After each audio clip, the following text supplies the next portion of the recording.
Uh, Okay, go ahead, sir. yes, yes. Good evening to all.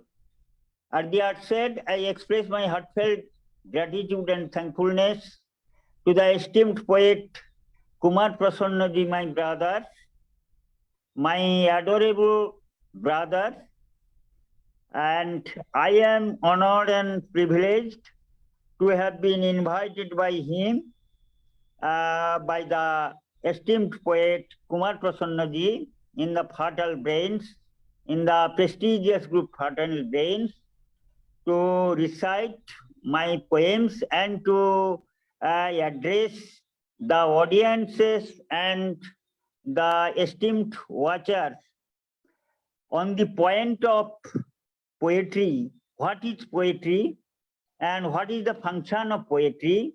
What is the function of the poet and author in the circle of the audience and readers? So, I am Kalipada Ghosh, hailing from West Bengal, India. I am a bilingual poet. I was the ex-master, I am the ex-headmaster of an higher secondary school in prestigious and renowned higher secondary school of West Bengal. And I authored 10 books of poetry and literary criticism. And I am a bilingual poet in English and Bengali literature. I began my writing poetry and prose and essays from the beginning of my student life, and I also recited in Bengali and English poems, and I am a literary critic also. I have been awarded various awards from the national and international groups, and I authored 10 books of poems, poetry book, and literary criticism also in Bengali and English. What is poetry? Poetry is sublime. Poetry is very skyscraping thought, emotions, passions, sentiments, and ennobling thoughts of the poet. It comes out of the poet's heart, his personal effusions, his personal passions, emotions, sentiments on various topics. The poet catches the views and images of nature, of society, of the suffering people, of the humanity, and the social issues, the topics for discussion on women molestation, and various problems of the society. The poet is the spokesman. He visualizes the aspects on different aspects and tries to solve the problem through his writing. Poetry is the outcoming or the outburst of the poetic thought. It may be didactic, it may be on nature, it may be on society, it may be on peace, it may be on progress of the humanity, peace and progress of the humanity, and it is personal as well as universal. If we read the poem The Ode to Nightingale of John Keats, the poet Keats is very much fascinated with the melodious enchanting of the nightingale. The nightingale pours forth the sweet melodies. The nightingale is a natural bird,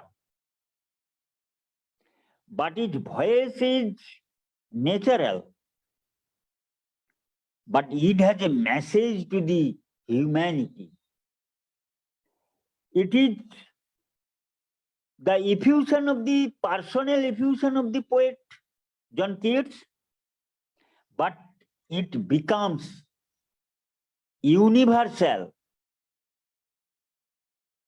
It universalizes,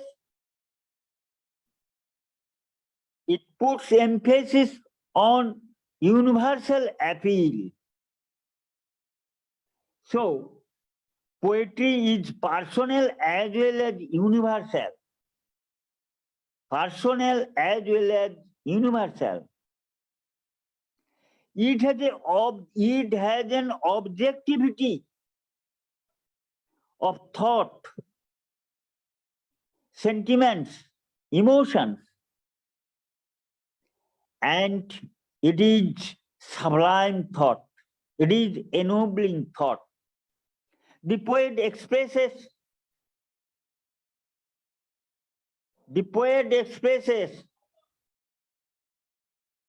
his thoughts and emotions through his writing. He collects some images from nature. He takes the pain from nature and delineates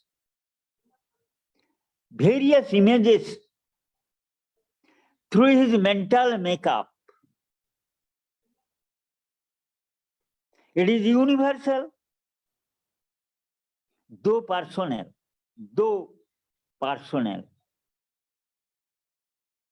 But the poetry has an universal appeal. Our great poet, Nobel laureate Rabindranath Tagore, if we analyze the poems of Rabindranath Tagore, it has a certain message to the humanity. The peace and progress of the humanity. Though personal effusion, it has a wonderful appeal, amazingly beautiful to the humanity. So, there are certain obligations, certain functionings of the poet to the society. He has some obligations, he has some duties and performances to be acted upon. So a poet is very, very thoughtful, and he has some duties and responsibility to the society.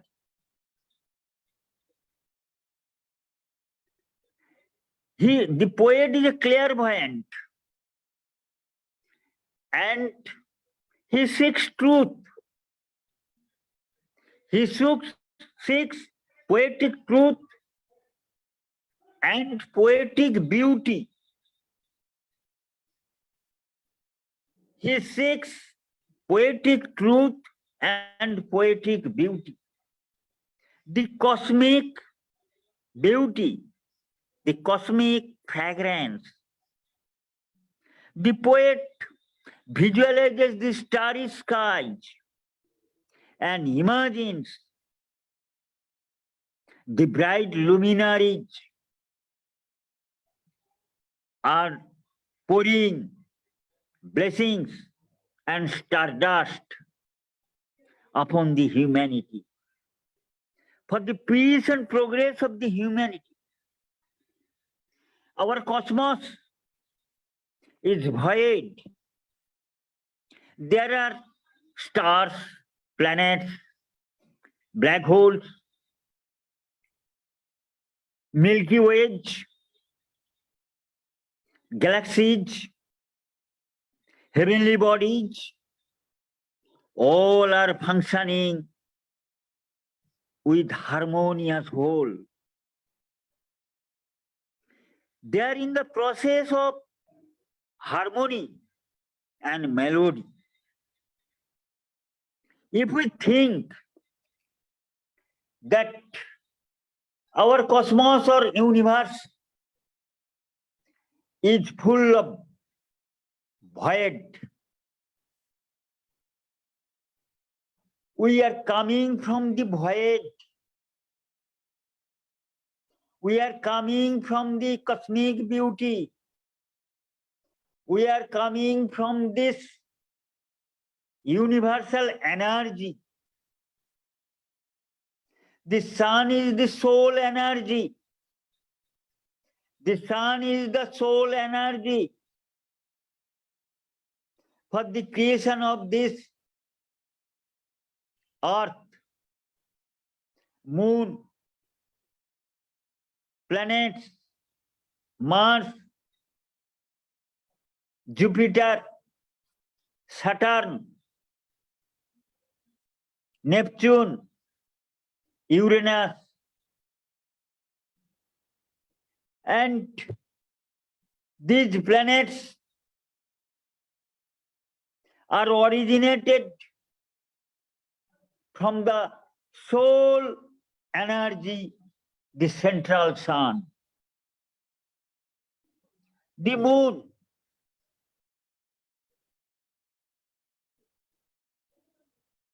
is a heavenly body, and we, the people of this earth,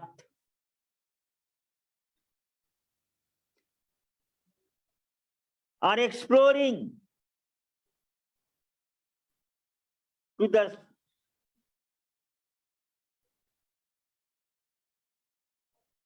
moon. This journey, this lifelong journey, this divine journey is visualized by the seer poet, by the clairvoyant poet and philosopher. And it has been discussed in astrophysics and metaphysics also. Metaphysics also. And our metaphysical poets are thoughtful. They realize the creation of the universe and they feel and realize the divine energy, power of the soul universe. This relationship between the cosmos and our earth, this relationship is very, very, very relative. Einstein, the great Nobel laureate scientist, invented the law of relativity. And our great poets like Rabindranath, T.S. Eliot, W.B. Yeats, Auden, and many others poets, distinguished poets and Nobel laureates, they are attuned with the cosmos. They feel and realize the cosmic beauty and truth. And we, the puny mortals, should realize the feelings and sentiments of our inner being, of our soul. We must seek the truth, the immanent truth,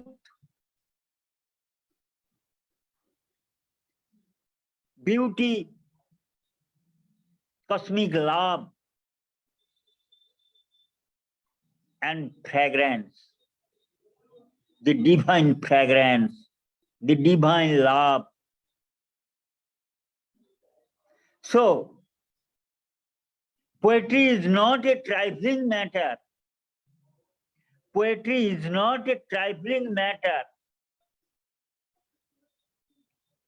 And in this respect, I would request all the veteran and budding poets across the globe to realize the cosmic beauty, the cosmic truth, the universality of the poetry, so on and so forth. We must realize and feel the sufferings of the poor people. We must protest against the injustice and inequality of the society. The women molestation should be restricted by the state, by the society. And we must be aware of the fact that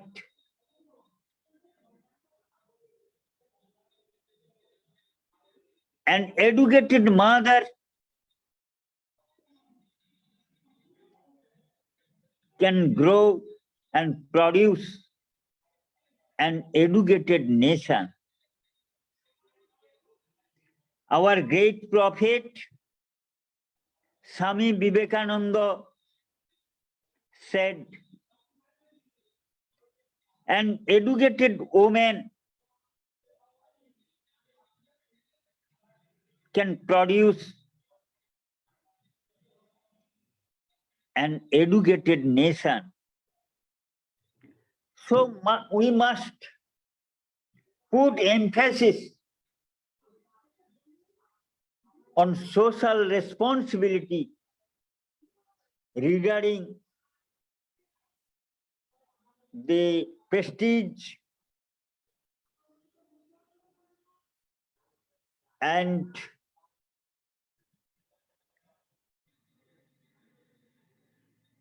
prestige of the womanhood. So, our poetry should be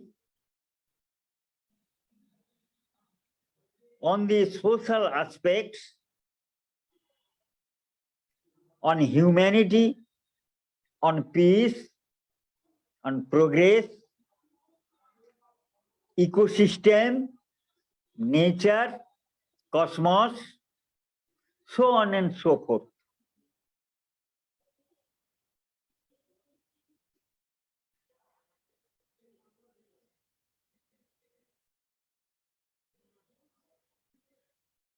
So, our poetry should be uplifting. Poetry is like the sunshine, the soothing rain in May, summer, scorching summer. It is enlightenment. Poetry is enlightenment. The poet seeks truth, seeks love, seeks beauty. Truth, beauty,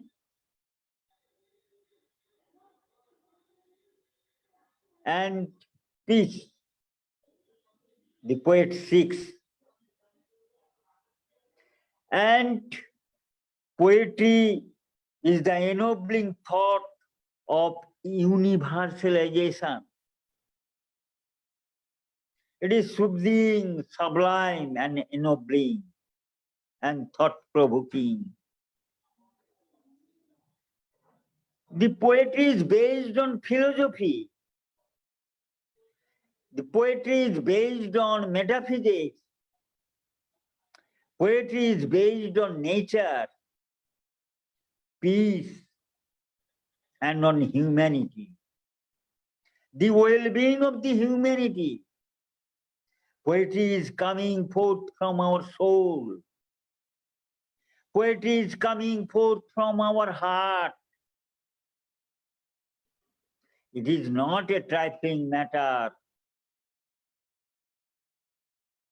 We must acknowledge and recognize the great poets of the world.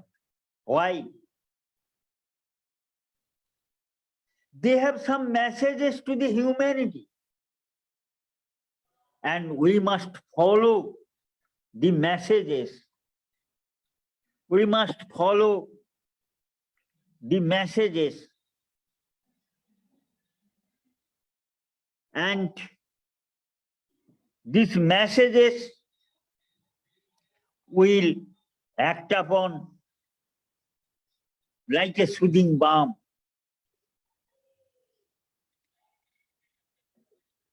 And if we share these thoughts,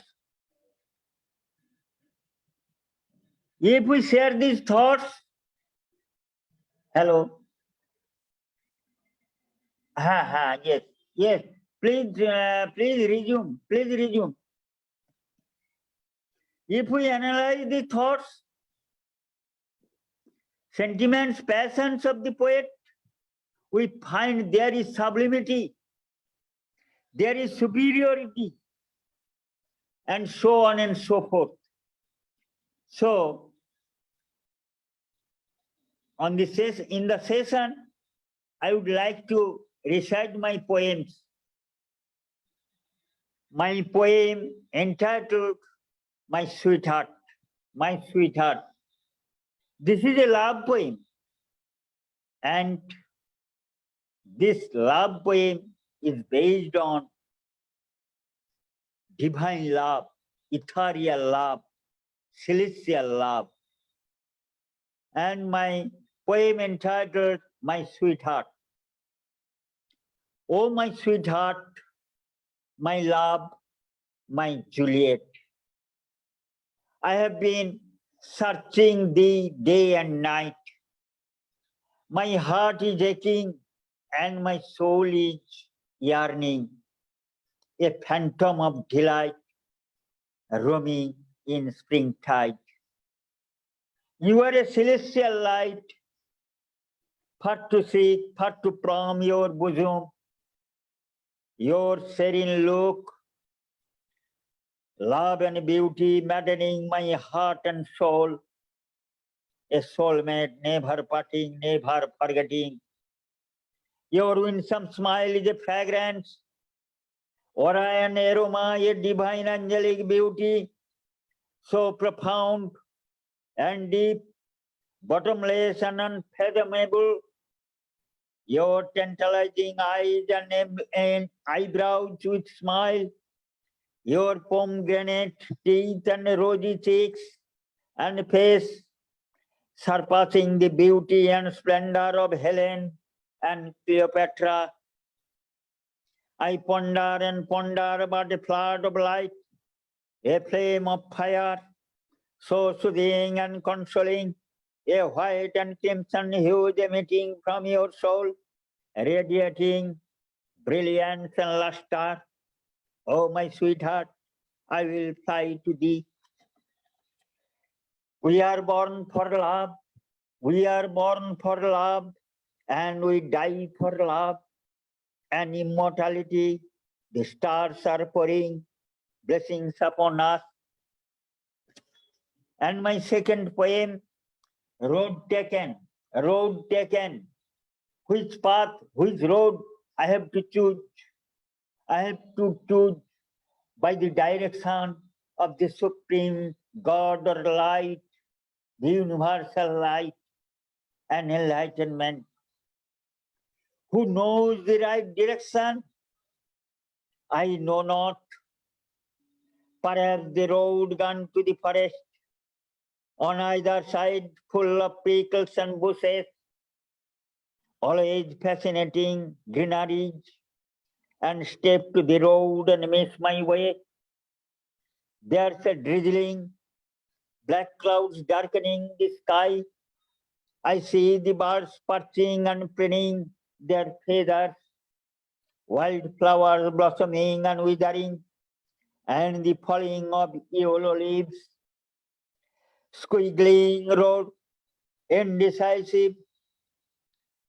By the side, a low marshland with needy water, full of red lilies, thinking to be stars twinkling, the sunset crimson hues squinting, as if squeezing and embracing me.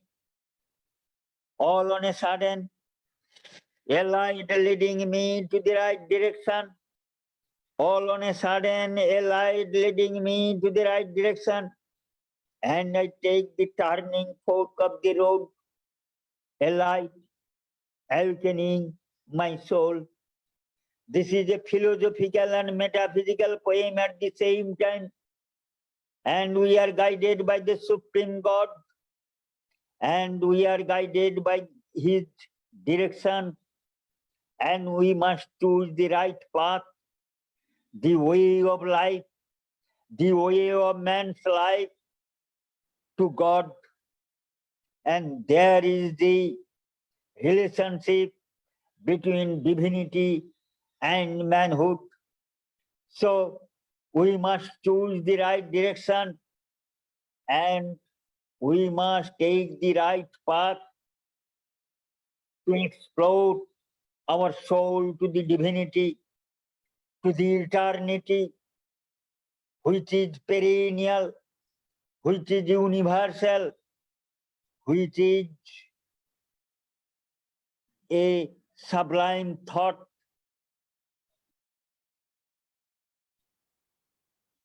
For the meditation and cogitation. My third poem, entitled Self and Soul. Third poem entitled Self and Soul. I have been searching my soul.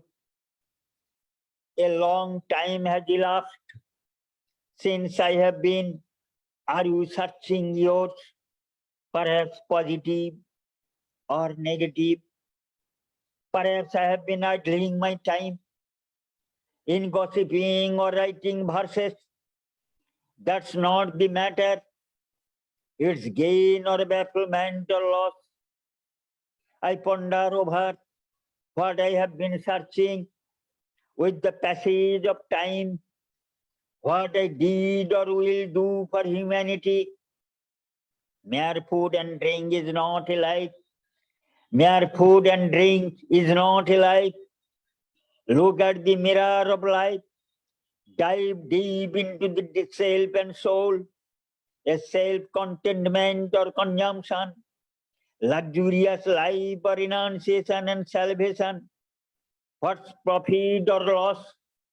What's profit or loss? I know not. I know not. Hankering after wealth or flesh is not the essence of life. Hankering after wealth or flesh is not the essence of life. Divine love and sacrifice for humanity, actions and positivity in thought and action, positivity in thought and actions.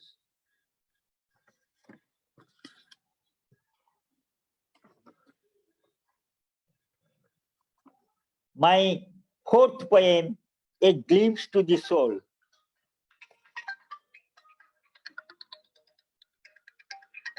Hello? Hello? Hello? Hello? My and